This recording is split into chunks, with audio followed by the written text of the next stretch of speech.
ما لقيت ما نقول وما عرفت ما نقول وما كاين ما نقول. ديربي 139 كاين الاداء ديالو، كاين النتيجه ديالو 0-0. ما خلينا كيهللنا، ما خلينا كيكبرنا. الديربي 139 الرجال وداد اش غيديروا ماش غيديروا. هي والنتيجه شنو هي؟ 0-0. واخا كون كانت 0-0 مثلا كانوا محاولات هنا محاولات هنا، شفنا شي جمل تكتيكيه من هنا ومن هنا نقولوا واه في الاخر عرس كروي بحال هكا. صراحه كون ما كان الجمهور كنت غادي نقول لك 0/10. الحمد لله بالجمهور الديربي نقدر نعطيه 3/10. ما كاينه لا حروريه في اللعب، تبريش جميع المساوئ اللي تقدر تجمع في شي ماتش كاينين في الديربي. اللعب ما كاينش، شي جمل تكتيكيه من المدربين بجوج والو، شي مهاره فرديه دارت الفرق هنا ولا هنا والو، من الطرفين بجوج راه ما كنستثني حتى واحد في هذا الماتش. التيران ها هو، الجمهور ها هو، ها اللعابه ما ندري. غيقهروك عاوتاني في الاعلام المحلي ديالنا بديك ماتش تكتيكي بامتياز.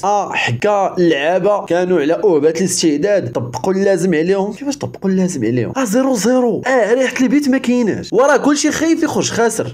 كلشي خايف يخرج خاسر ممكن تفهم، ولكن ماشي بهذه الطريقه هذه. راه الحموضه ولا راه المرض هذا سميتو المرض. لا اللي رجاوي عجبه فرقته ولا اللي ودادي مرضاه فرقته. ما كاينش مع منتظر هذا الماتش. اما كيفاش داز الديربي والتسويق للديربي، وحنا تنقولوا التسويق لا هو الاعلام. زكاره كاس العالم، زكاره جايه لكوب دافريك، ودخلنا عليكم بالله دابا هذا اخراج ديال ديربي. كره واقفه مثلا الميطه الاولى والثانيه، كره واقفه اللعاب مضروب مثلا ولا ما السي المخرج شي دويره هكا جهه الجمهور، لا من هنا ولا من هنا. راه شي ابداع كان تما ما كانش في التيران صاحبي. واحد السي المعلق راه شد هذيك مفيد وجديد، حيله هي اللي كاينه في القاموس ديال اللغه العربيه صاحبي. لا تعليق مقاد، لا اخراج مقاد. الكره وداكشي قلناه. دابا انت بغيتي تسوق للديربي بهذيك الطريقه، الدعوه في سلو موشن. ايوا راه حتى انا كنعرف ندير سلو موشن.